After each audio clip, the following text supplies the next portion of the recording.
si parmi nous, il y a un frère qui a abandonné Dieu, ce qu'il a fait, a offensé le précleste, a offensé le Seigneur, ne voulant plus marcher dans les voies du précleste et du Seigneur. Alors nous, allons l'exhorter en prive, afin qu'il puisse revenir. S'il apche, amenez-le aussi, pour le ramener au précleste et au Seigneur, et aussi au frère Hébert, s'il le veut bien. S'il accepte le frère Hbert, s'il veut au nom du Seigneur Jésus-Christ, prier et confesser ses péchés, et ainsi revenir de tout son cœur. Alors en faisant cela, nous aurons sauvé ce frère, pour qu'il ne prise pas. Mais si, quand une seule personne l'exhorte, il ne scoute pas, alors emmenez un ou deux autres frères avec lui, pour l'exhorter ensemble, pour lui faire réaliser qu'il a commis une faute, et s'il veut encore continuer à revenir vers Dieu, continuer à revenir sous le nom du précleste et du Seigneur. Ainsi, nous aurons sauvé le frère. Mais si 2 ou 3 frères l'exhortent, et qu'ils ne scoutent toujours pas, alors il faut le dire aux anciens de l'assemble. Les anciens de l'assemble, en l'exhortant, le ramèneront vers Dieu, pour ne pas abandonner le précleste et le Seigneur, s'ils ne scoutent toujours pas. Il est dit, si les anciens de l'assemble l'ont aussi exhorté, et qu'il veut toujours quitter le Seigneur, quitter le précleste, alors le Seigneur dit, si c'est ainsi, considérez-le comme un païen et un collecteur d'impôts, ce qui signifie que, si les anciens de l'assemble l'exhortent, et qu'ils ne scoutent pas non plus, alors considérez-le comme un incroyant. Et laissez-le d'abord partir. C'est ce que cela veut dire. Alors pourquoi le Seigneur dit-il ici, plusieurs reprises, d'envoyer plusieurs reprises différentes personnes, pour l'exhorter? La première fois, c'est une personne seule avec lui, pour l'exhorter, s'il apche, qu'il a abandonné la voie de Dieu et du Seigneur. Alors en l'exhortant, s'il revient, on aura sauvé ce frère, s'il n'écoute pas. Alors amenez 2 ou 3 frères, pour l'exhorter. Si 2 ou 3 frères l'exhortent, et qu'ils n'écoutent pas, alors amenez encore, dites-le aux anciens de l'assemble. Les anciens de l'assemble, l'exhortation des frères, s'ils écoutent, ce sera bien une bonne chose. S'ils n'écoutent pas, considérez-le comme un incroyant, ce qui signifie quelqu'un qui n'appartient pas au peuple de Dieu. Alors dans cette affaire, le Seigneur nous montre 3 ou 4 fois d'envoyer des gens pour exhorter ceux qui veulent abandonner Dieu, qui veulent abandonner le Seigneur. On peut voir que le précleste et le Seigneur dirent ardemment que l'homme ne s'éloigne pas de Dieu, ne s'éloigne pas du Seigneur, au point que ce n'est pas une seule personne qui exhorte, mais plusieurs personnes, et cela se fait en 3 fois. Différentes occasions. Pour exhorter, on peut imaginer combien le précleste et le Seigneur dirent ardemment que l'homme ne s'éloigne pas de Dieu, ne s'éloigne pas du Seigneur, et obtienne la vie éternelle. Si un frère abandonne Dieu, alors nous avons le frère correspondant pour l'exhorter, ainsi que 2 ou 3 autres frères qui l'exhortent, et enfin peut-être les anciens de l'assemble, qui le guident s'il se repent. C'est bien une excellente chose. Le Seigneur Jésus-Christ a également enseigné ceci. En vrai, je vous le dis, tout ce que vous lirez sur la terre pour condamner le péchage sera lu dans les cieux pour condamner le péchage. Et tout ce que vous délirez sur la terre pour pardonner le péchage sera lu dans les cieux pour pardonner le péchage. En vrai, je vous le dis encore, si 2 d'entre vous s'accordent sur la terre pour demander une chose importante, mon précleste la leur accordera. Car là, 2 ou 3 personnes, en mon nom, sont assemblées, je suis l'aile. Au milieu d'elles, le Seigneur a enseigné que notre autorité sur la terre est terrestre grande. Car ce que nous sur la terre lions pour condamner le péchage sera alors lu dans les cieux. Tout ce que nous sur la terre lions pour pardonner le péchage sera lu dans les cieux. Est-ce que c'est vrai? Frère Hébert l'a VCU personnellement, et en a reçu ce témoignage. Si frère Hébert considère que cette personne est coupable, alors en fin de compte, elle est vraiment coupable. Si frère Hébert considère que cette personne est innocente, elle est vraiment déclarée innocente. On peut dire que cela a accompli ce que dit cette écriture. Ce que vous lirez sur la terre pour condamner sera lu dans les cieux. Ce que vous délirez sur la terre pour pardonner sera lu dans les cieux. Tout comme le Seigneur a dit, le Fils de l'homme sur la terre a le pouvoir de pardonner les péchés. Contre toute attente, le Seigneur a aussi donné ce pouvoir, ceux qu'il aime. Donnons quelques exemples aux frères et sœurs, pour que les frères et sœurs comprennent le précleste et le Seigneur, et combien nous sommes aux yeux du précleste et du Seigneur, extrêmement précieux, car le précleste et le Seigneur nous ont établis pour traiter les futurs juges. les futurs rois, pour gouverner le monde, et de plus, pour juger les méchants sur la terre, et détruire les méchants. Il fut un temps alors que frère Hébert prêchait la vérité et faisait une diffusion en direct sur la vérité. Il y avait quelqu'un qui venait constamment le déranger. Cette personne était un agent de sécurité. Il est venu probablement 3 ou 4 fois. Chasser librement frère Hébert. Les autres agents de sécurité n'y prêtaient pas attention. Les autres agents de sécurité, voyant le frère Hébert faire son direct, ils souriaient simplement. Madame 1 ou 2 agents de sécurité s'entendaient bien avec le frère Hébert.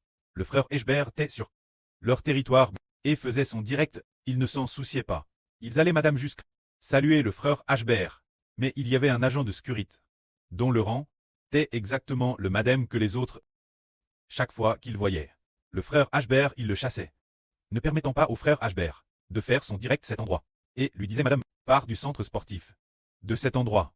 Si la prochaine fois je te vois faire un direct, tu ne viendras plus jamais dans cet endroit, d'accord? C'est ce qu'il disait au frère Hébert. Une fois madame, en voyant le frère Hébert en direct, il a voulu frapper le frère Hébert. Alors le frère Hébert lui a demandé, mon ami, tu me rends les choses si difficiles. N'as-tu pas peur de Dieu?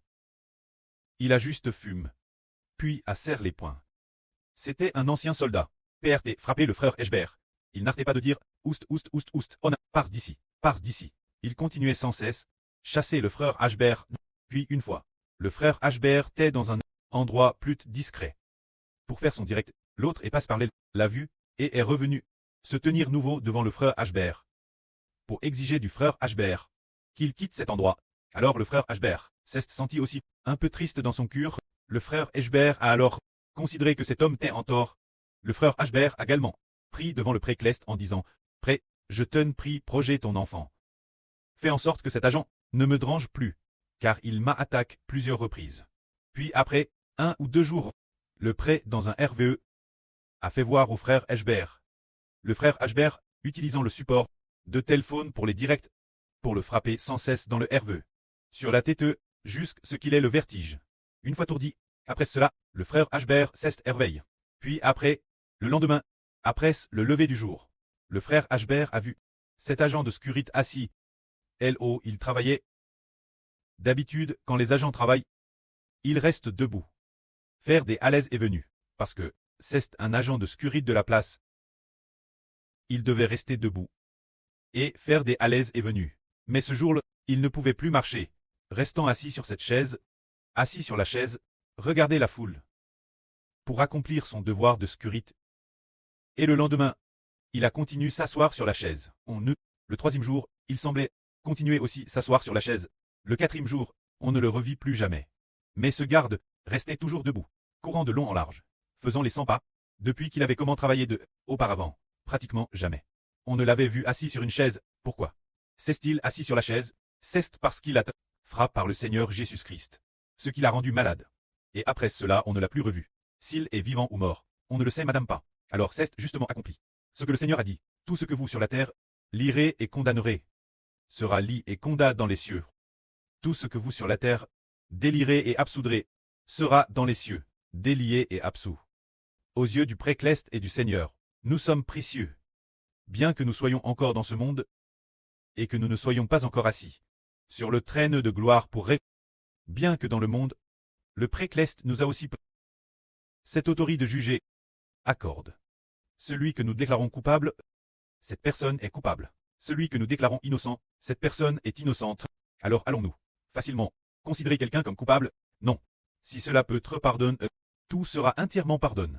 Mais si cette personne fait le mal à un tel point, dans notre esprit, nous la considérons comme coupable. Dans notre esprit, nous considérons que cette personne est coupable, alors le précleste et le Seigneur regarderont, et c'est bien ainsi. Ainsi, cette personne est coupable devant le précleste. Nous sommes extrêmement précieux. Extrêmement précieux. Alors si 2 ou 3 d'entre nous frères et sœurs prions au nom du Seigneur pour demander quoi que ce soit, le précleste nous l'accordera, comme le Seigneur a dit, car 2 ou 3 personnes sont assemblées en mon nom. Je suis au milieu d'elles. Le Saint-Esprit du pré a dit Hébert, frère Hébert sur Jaoan, sur Rebecca, 3 frères et sœurs ensemble. Si vous demandez quelque chose d'un commun accord dans la prière, le précleste l'accomplira. Le pré a ainsi, explicitement, Le Saint-Esprit a dit, le Saint-Esprit a explicitement dit cela. Alors nous, s'il y a quelque chose d'important, nous, les trois frères et sœurs, prions ensemble, ou prions en ligne, le Précleste et le Seigneur vont écouter nos prières. Pour nous faire recevoir, le Précleste et le Seigneur vont nous exaucer, car, aux yeux du Précleste et du Seigneur, nous sommes considérés comme précieux.